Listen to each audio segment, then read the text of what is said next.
The Apprentice has twice the firepower. Martha's on Wednesdays and Donald's on Thursdays. This September on NBC. Tonight on Dateline. First, the deluge. Then, the devastation. There's just absolutely nothing. I don't know, it takes my breath away. Now, the despair. Just so little that anything means something. Hurricane Katrina has left a coastal catastrophe. New Orleans mayor says the death toll could rise into the thousands. We are dealing with one of the worst natural disasters in our nation's history. As water poured in from broken levees, crews struggled to evacuate the Superdome, and the Big Easy battled hard to keep from sinking out of sight. There's just too much water all over the city. It's a nightmare. In Mississippi, entire communities have been wiped off the map. There's total devastation today, and it's just absolutely obliterated. There's little food, water, or power. We need gas, but we haven't eaten since yesterday. Our house is gone. And there are fears a health crisis is on the horizon. There's the possibility of diseases as severe as cholera. But after the worst from nature, the best of human nature. I thank God. I thank these guys too. Profiles in courage. I got you. You're all right. I got you. And remarkable stories of survival. The latest on battling back from Katrina's fury. A Dateline special. Reporting tonight from New Orleans, Brian Williams. And good evening. In this sweltering heat in New Orleans, the more we learn about what this hurricane did, the worse it gets. The death toll tonight in the Hurricane Katrina catastrophe may very well reach into the thousands. It is growing, but we should stress it is still guesswork. The urgent concern is not counting the dead, not now, but saving the living. It is clear this disaster has changed this country. Navy ships, Army helicopters, the U.S. Coast Guard, the National Guard, this relief effort underway across the Gulf Coast is simply massive, one of the largest disaster mobilizations ever in the history of the United States. We begin here in New Orleans tonight with Dennis Murphy on a cherished American city that is slowly drowning. The sun rose today on a brutal new fact of geography. The city of New Orleans is part of the Gulf of Mexico. Thousands are still stranded in water chest deep and in some places much higher. People as scared as they've ever been in their life. Get us out of here! We want to get out of here! The mayor of New Orleans said today hundreds, perhaps thousands of people in his city may have died, and added the city of nearly 500,000 people will have to be totally evacuated, with no one allowed back to their homes for a month or two. It's a disaster almost beyond comprehension. What I saw today is equivalent to what I saw flying over the tsunami in Indonesia. This Battle of New Orleans is about fighting time, getting people to safe ground before floodwaters get them. A battle in the hospitals to treat the sick and injured before sputtering generators die completely. And a battle to keep civil order in the midst of looting and chaos.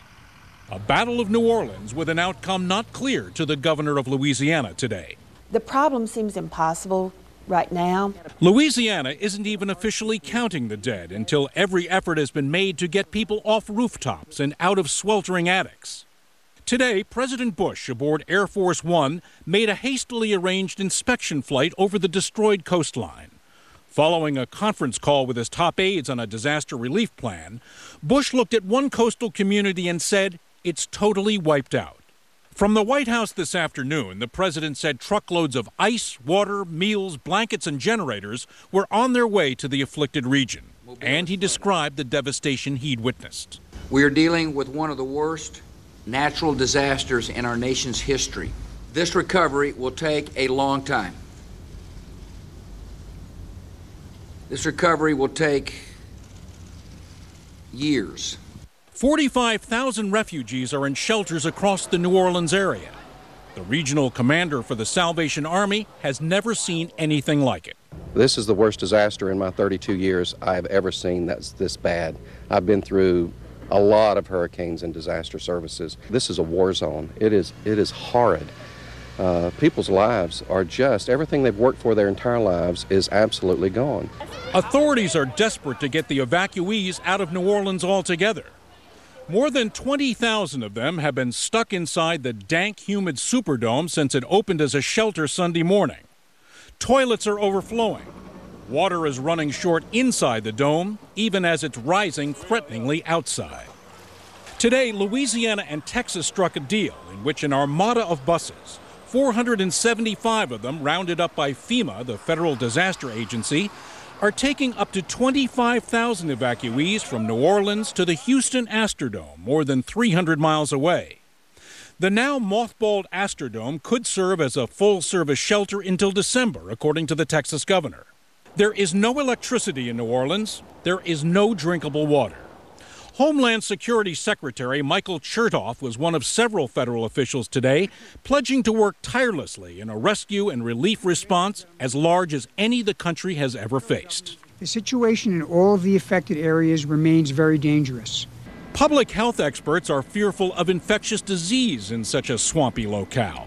In a situation where the water supply isn't clean and there is the possibility of sewer contamination, either from bodies or animals, there's the possibility of diseases as severe as cholera. That's how epidemics spread.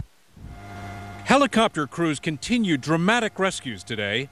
So far, teams by air and by boat have rescued 3,000 people from grim fates. Each has a story of surviving Katrina. And I've got my father and my husband, and so really in a big way I'm blessed. And more than a few on the battered coast have stories of terrible losses. You can't find your wife? Oh, she told me, but she told me I tried. I hold her hand tight as I could, and she told me, you can't hold me. She said, take care of the kids. Families desperate to locate loved ones turn to the internet for any information on their whereabouts. And elsewhere on websites like Craigslist, the nation reached out to offer help, from lodging to free phone and fax services. The U.S. Navy is headed to the Gulf Coast with the hospital ship Comfort, helicopter assault ships, and a team of small swiftboat rescuers. But the big ships are still days away. Meanwhile, the National Guard says there are 11,000 soldiers already on site and almost as many on their way from across the country. Maintaining order in a deeply impoverished city with people stranded without cars, food, or water is a major concern. Looting will be remembered as part of the history of Hurricane Katrina. Lost all our shoes in a hurricane. One of the big shopping streets downtown, Canal Street, was plundered by dozens of looters who broke through merchants' steel gates and stuffed garbage bags full of merchandise, jewelry, shoes, clothing. Though some people are also grabbing necessities, food, water, diapers.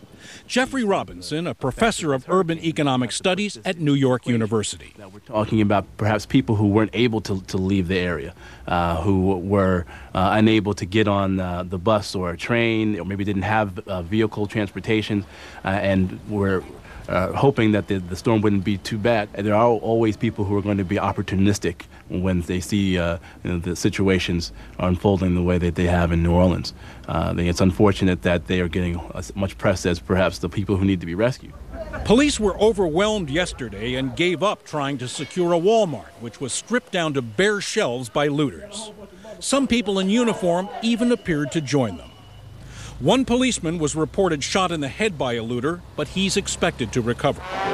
It's all part of the growing nightmare in one of our most unique and beloved cities, Creole New Orleans, with its strong drink and street jazz served up in an irresistible, slightly wicked gumbo. The tourist French Quarter on highish ground has come through in reasonably good shape.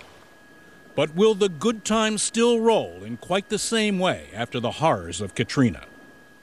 Take a look at the map and you'll see why the city and people of New Orleans are in such peril. Directly north of the city is Lake Pontchartrain, 40 miles wide, the second largest saltwater lake in America. The lake normally sits about a foot above sea level. Man-made levees help keep it in place. But when Katrina roared in from the south with torrential rains, pushing with it a huge wall of water from the Gulf of Mexico, those levees buckled and let go in at least 5 places, according to the U.S. Corps of Engineers. So what's happened now is Lake Pontchartrain is flowing into the city through 2 major breakpoints, a 300-foot-long rupture on the 17th Street Canal west of downtown, and another breach along the Industrial Canal just east of the familiar French Quarter. Hundreds of thousands of gallons of lake water poured into New Orleans for most of the day. Attempts are being planned to plug the gaps by dropping 3,000-pound sandbags into them as well as precast concrete forms. But tonight, the water in the city has stopped rising, according to officials. In the neighborhoods just beneath the lip of Lake Pontchartrain, the West End, and the 9th Ward, houses and businesses are under as much as 20 feet of water. When you have a storm which is making a direct hit, putting water down in the quantities that this storm Katrina dumped on New Orleans, there's nowhere for the water to go except into the basin and fill that basin up. Even after a garden variety soaking rainstorm, New Orleans relies on its 22 pumping stations to clear out the excess water. With this disaster, though, there's no electricity to power the pumps or anything else in the city. How long the city will be underwater is anyone's guess, but experts think weeks anyway. I couldn't even imagine the time frame. It really depends on when they can even get the water out, and that's going to be a significant time in itself. That's not going to be days. It'll probably be more like weeks and months. The muscle and skeleton of the city, its infrastructure, has taken a punishing blow. Bridges are gone. Roadways into the city washed away. Utilities have been crippled. There's no hardwired phone service remaining, and cell phones are spotty at best. The water system is shot. I would say we're talking several to many years before the city can be rebuilt.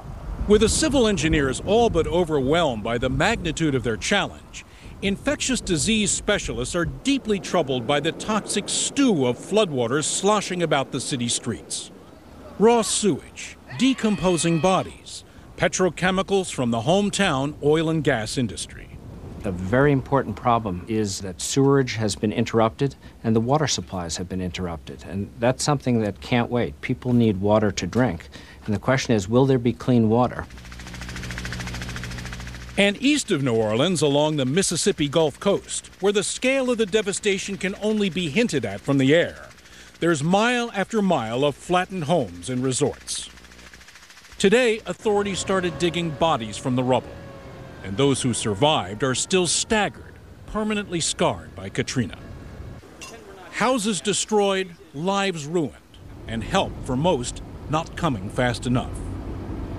The wind was so fierce it blew pallets of wood from a nearby lumber yard to the top of this house. Nearby, entire neighborhoods were leveled. Biloxi, Mississippi is looking increasingly like a refugee camp from another nation. At the few stores that did survive the hurricane, long lines formed as people scrounged desperately for medicine, food, supplies. Everybody has suffered something. Norma McMahon no longer has a home to take her meager necessities back to. The roof is there, but all the walls are blown out, the windows are blown out. I don't know where my furniture is. So, I lost everything. Everything. Hurricane Katrina is bitter, bitter history. One stretch of coastline already destroyed, and in New Orleans, still a slow-motion agony. A city tonight broken and on its knees. And back in New Orleans tonight, we're told that already nations around the world are rallying to help the United States, just as the world did in that Asian tsunami 9 months ago. The U.S. State Department says tonight about a dozen different countries have come forward with offers of disaster relief. Coming up, an odyssey through the hell of high water, a desperate search for loved ones left behind. If he stays any longer, there's no chance. No chance at all. When Katrina's fury continues.